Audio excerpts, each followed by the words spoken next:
Hello everyone, my name is Matt and welcome to the Fantasy Football Fanatic channel. This channel is dedicated to the awesome Fantasy Hub fantasy football game, which is a fantasy football game that is available for both Android and iOS devices. It's a game where you can play various fantasy football games such as the Premier League, the Champions League, and the game that we're going to be starting today, which is the upcoming Euro 2020 Championships. If you haven't checked out the game before, I'll leave a link in the description direct so you can check that out and download that to your device. So today's episode 1, where I'm going to be creating my team, talking through the reasons why I picked the players that I have, and also looking ahead to the first game week and the fixtures. So with all that said, let's get into it.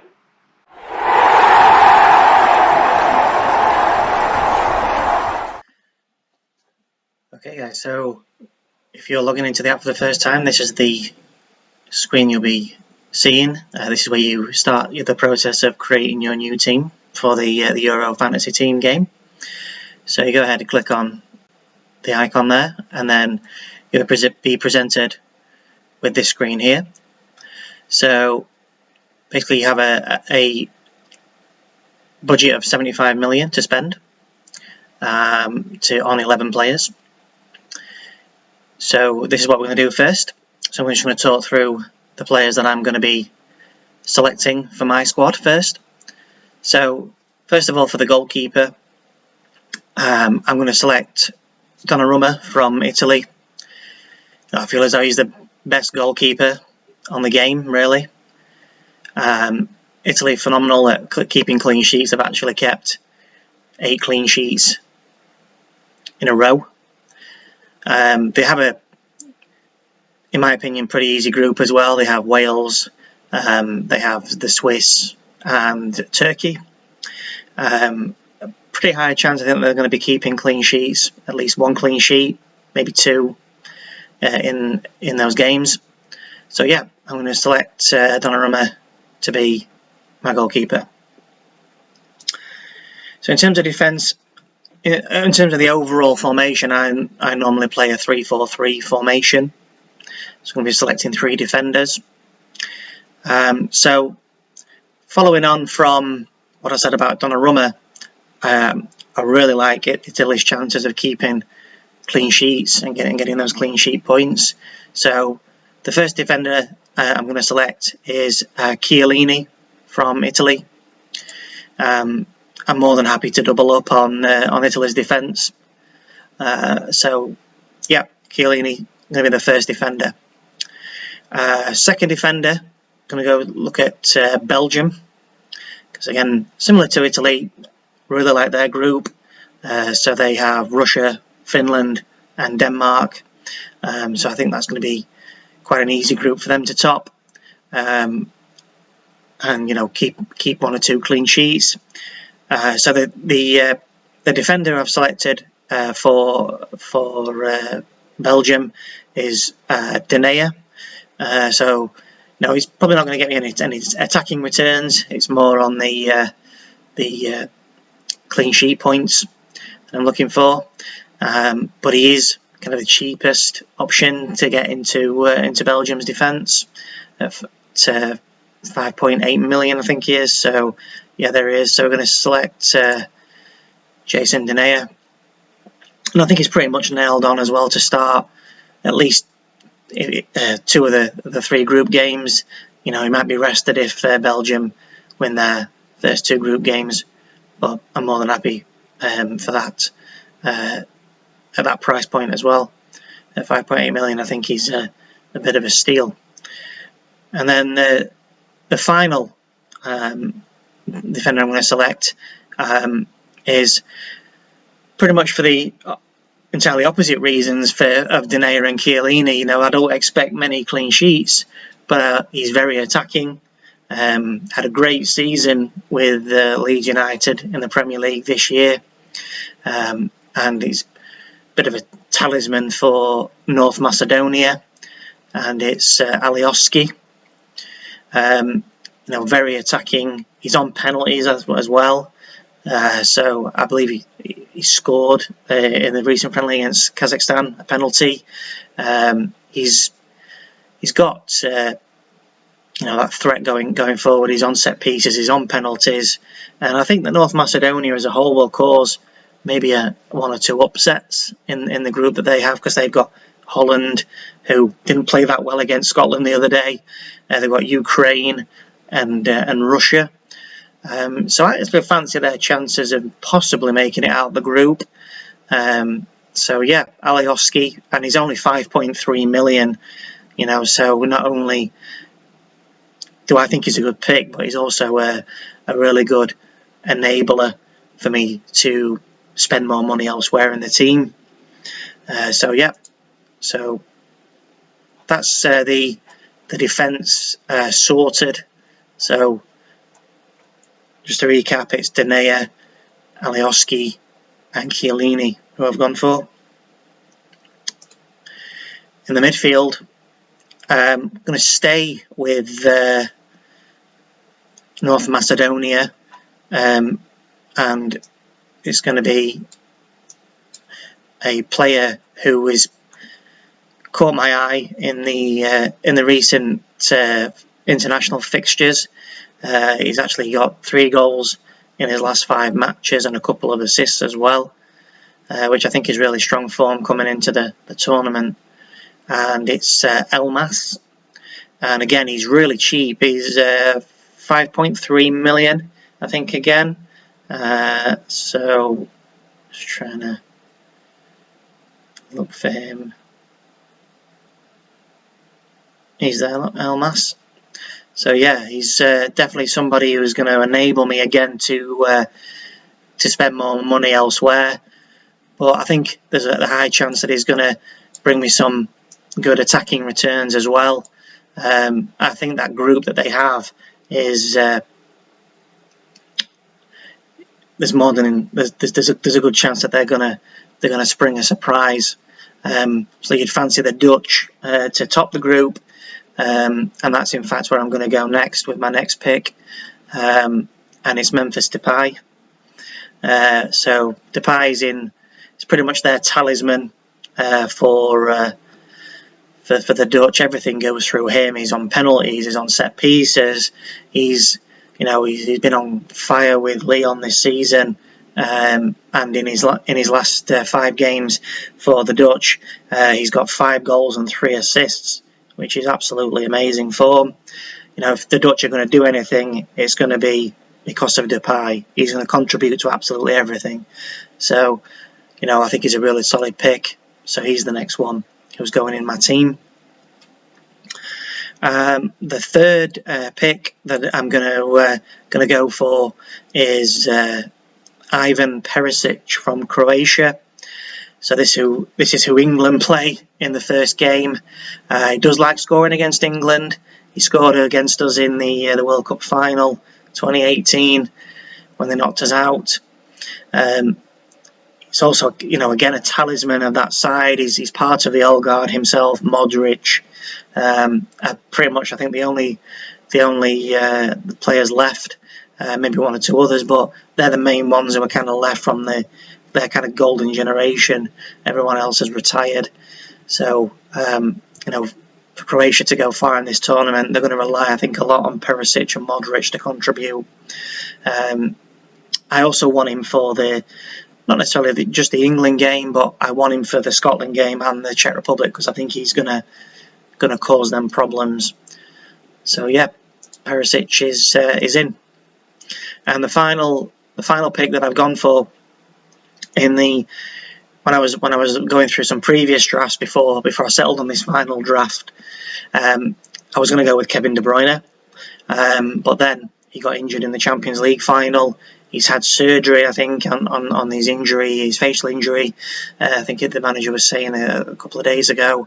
So there's a high chance he's not going to make the first game. So I've had to rethink a bit on who my last midfielder is going to be. But I've settled on Gareth Bale. He's another talisman for the Welsh side.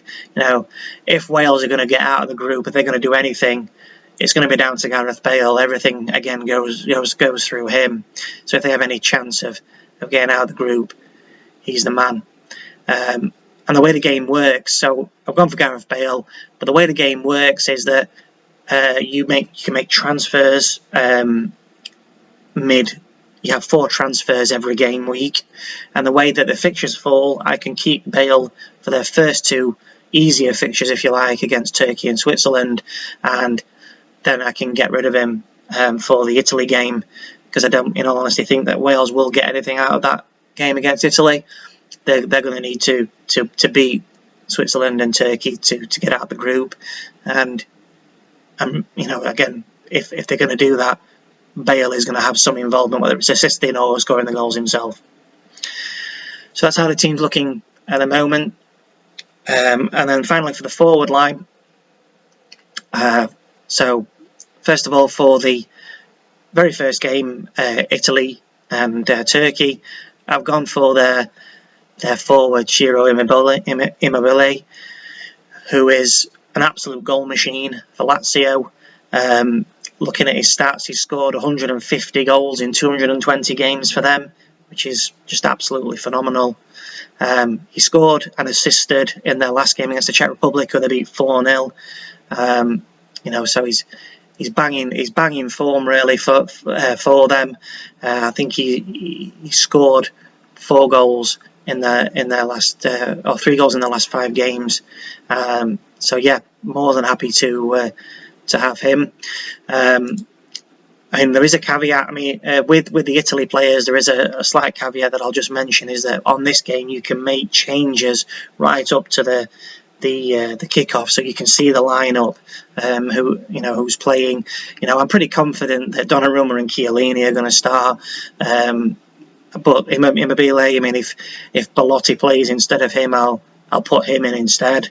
But I'm pretty sure that Immobile will start. The third forward I've gone for is Harry Kane. Again, for England, he's our talisman. Top scorer in the Premier League, Golden Boot winner this season for Tottenham. He scored 2 in his last 5 games, and with 1 assist or a couple of assists. So yeah, Harry Kane is going to be an integral part. He's our best player. So if England are going to do anything in the tournament, it's going to be Harry Kane who's stepping up to the plate. And then finally, I've gone for who I think are kind of dark horses to win the tournament. Not a lot of people talking about them, but I think their squad on paper can match anybody. And it's Cristiano Ronaldo for Portugal.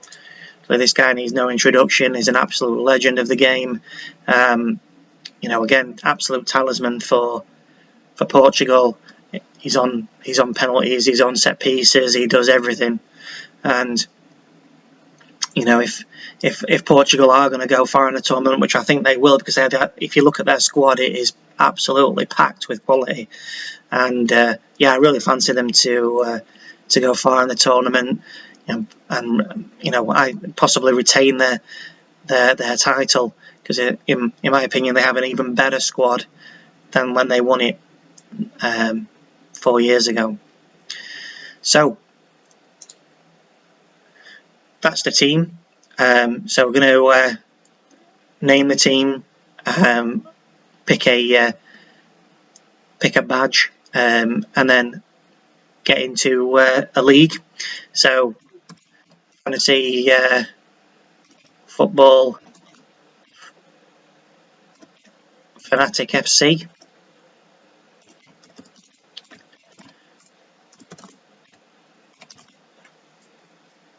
And then we just go look it up on the badge. Shark, yeah.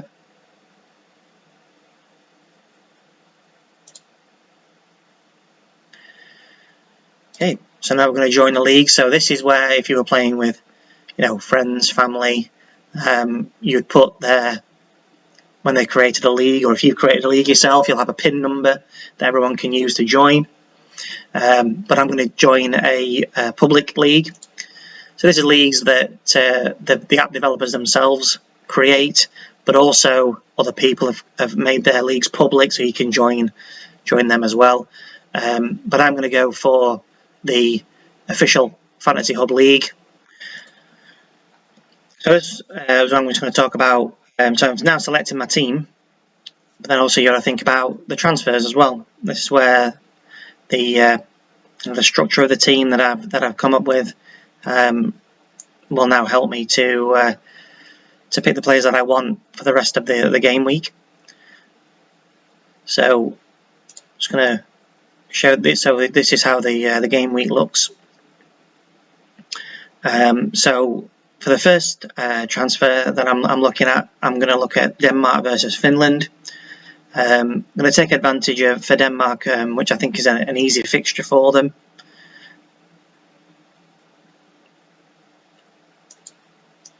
So this is how it works. So you can either transfer your players out, straight away, or you can schedule them. I always use the schedule option because that keeps your transfers hidden from everyone else. So no, until the match actually starts, so you're keeping your tactics hidden from everyone else in the league. But it also allows you to change your tactics if you find that the player that you wanted initially is not starting. Yeah, so these are just the instructions that you'll see when if you're new to the game and you haven't done any of the transfers before. So you pick a player to sell. So for that particular fixture, I'm going to sell Immobile because he'll have already played. So the player that I've built in to my budget is Christian Ericsson. Again, he's a talisman for Denmark. He's on the set pieces. He'll play every game. So I've picked him as the one that I want to go for.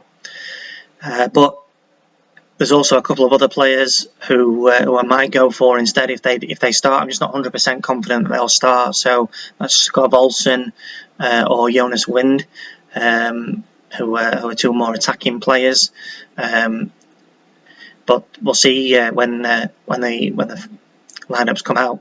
So it's between those three. But I'll just put, for the purposes of this, I'll put Ericsson in because I know that he will start. So the next one is going to be the Belgium game, which is straight after. So I'm only going to pick whatever Danish player that I pick. They're only going to be in there for one game. So Ericsson will come straight, or whoever it is will come straight back out, because the man who I want, and I think everybody will want him, is Romelu Lukaku. Absolute goal machine. He's probably one of the favourites, or with Harry Kane, for the Golden Boot of the tournament to score the most goals. So you pretty much need him, as I think everyone else will be going for him. So yeah, Lukaku definitely the next transfer. The third transfer is going to be another amazing striker for Poland, Robert Lewandowski. So what will happen there is Kane will come out because he'll have already played, and I'm going to put Lewandowski in. Just sort this by value. So yeah. So Lewandowski, broke the 40-year-old record for the Bundesliga goals this year. I think got 42 goals this season. And again, if Poland are going to do anything in this tournament, it's going to be Lewandowski who scores the goals. And then finally, I'm targeting the France-Germany game because I believe that France will beat Germany. Germany aren't playing very well at all at the moment. It's their coach's last tournament before he leaves the job, and they've been dropping results against sides who you wouldn't normally expect them to get beat by. So also North Macedonia beat them quite recently. So again, another reason why I think that North Macedonia could cause one or two upsets in this tournament, because if they can beat Germany, I definitely think they can beat some of the teams that are in their group. So yeah, finally, Lewandowski is going to come out to keep the structure intact going forward into the next game week. So Lewandowski will come out, and and there's only one guy you can get for France at the moment. It's Kylian Mbappe, absolute world-class player. I think he'll score a hatful in this tournament, and I think he'll score against Germany. So that's why I'm going to pick him. And finally, what you got to do is select a captain for the game week. This is very important because you get obviously double points for the player that you choose as your captain.